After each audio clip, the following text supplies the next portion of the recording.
Hello children, today we'll continue our exercise 9.2 from question number 4. In question number 4 we are being given two angles, angle ABC and angle DEF. Angle ABC is given, that is 65 degree, and in addition to that we are being given that their corresponding arms are parallel. So we are being given AB is parallel to DE and BC is parallel to EF. You can see I have splitted the diagram into two diagrams, and I have taken for our convenience a point G, which is a point of intersection of BC and DE.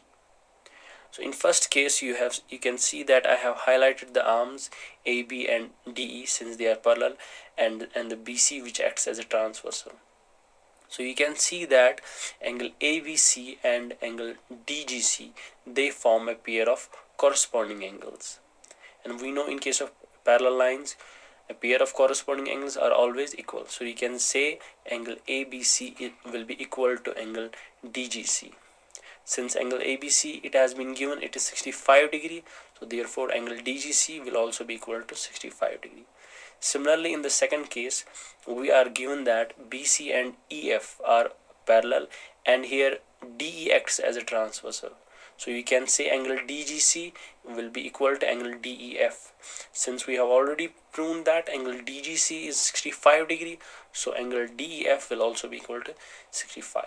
That's our solution.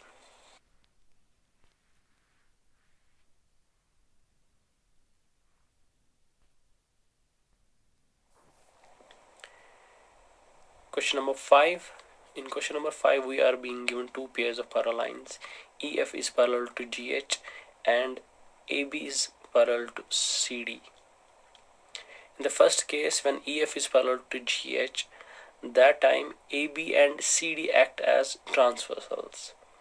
Similarly, when AB is parallel to CD, that time EF and GH act as transversals.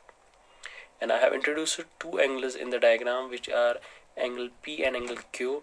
That is for our convenience. So you can see that angle P and angle 110, they are vertically opposite angles. We know that vertically opposite angles are equal, so angle P will be equal to 110. Now you can see that angle P and angle Z, they form a pair of corresponding angles, since EF is parallel to GH. And we know that when the lines are parallel, then the pair of corresponding angles are equal. So therefore P will be equal to angle Z. Since we have already proved that P is equal to 110, so therefore Z will also be equal to 110. Now we can see that since AB is parallel to CD, and angle Z and angle X, they form a pair of corresponding angles, and they should be equal as well. So therefore angle X will be equal to angle Z. Since we have proved that angle Z is equal to 110, therefore angle X will also be equal to 110. Now as you can see that angle P and angle Q, they also form a pair of alternate interior angles. Since AB is parallel to CD, so therefore angle P will be equal to angle Q, and we know in case of parallel lines, alternate angles are equal.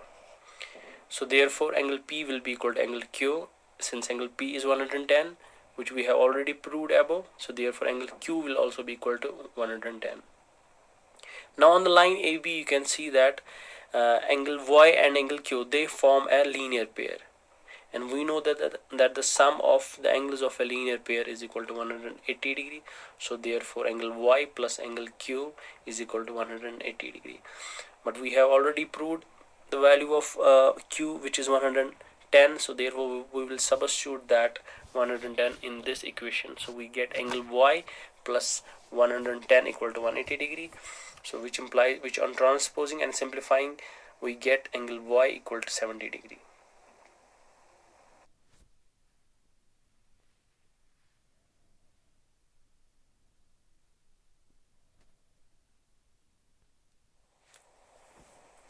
Previously we have learned that if the lines are parallel, then a pair of corresponding angles or alternate angles, they are equal.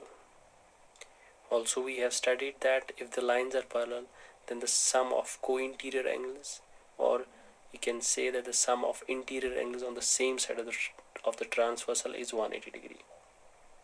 Or also you can say that if the lines are parallel, then the sum of co-exterior angles is also 180 degree.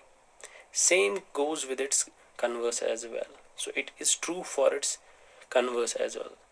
The converse states that if the pair of corresponding angles are equal, or if the pair of alternate angles are equal, then the lines will be parallel. So you can see question number 6 is related to this converse. You see that angle 1 is equal to 38, angle 2 is equal to 38. It is given in the figure. So we see that angle 1 and angle 2, they are equal, but at the same time they form a pair of corresponding angles. Since they are equal, so therefore the line P will be parallel to line Q. That's what we have to prove in this question.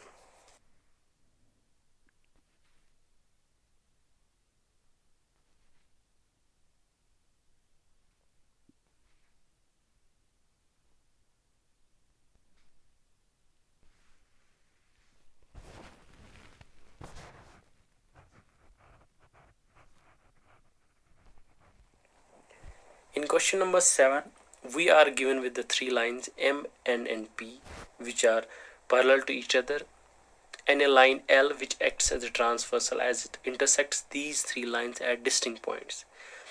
We have to find the angles which are represented by the variables x, y and z. So we see that since line N is parallel to P and y and 110, they form a corresponding pair. And we know in case of parallel lines, then a pair of corresponding angles are always equal. So we can say angle y is equal to 110. Similarly, you see that 110 and z, they are also forming a pair of corresponding angles. So they will be also equal.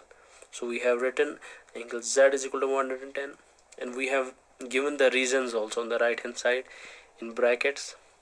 Now in order to find x, we see that x and z, they are forming a linear pair, and we know that the sum of the angles of a linear pair is 180 degree. So therefore x plus y should be equal to x plus z should be equal to 180 degree. So we have written the equation here. Now since we have already proven the value of z, that is 110, so we will substitute that value in this equation, and after transposing that the value of 110 to the right hand side and simplifying, we get the value of x, which is 70 degree. Dear students, you have a homework of question number 8, which is similar to question number 6, but in this question you have something that you have to do first, that you need to find that x first, which you can find with the linear pair with its adjacent angle given in the figure. Then you can proceed with the same methodology as in question number 6.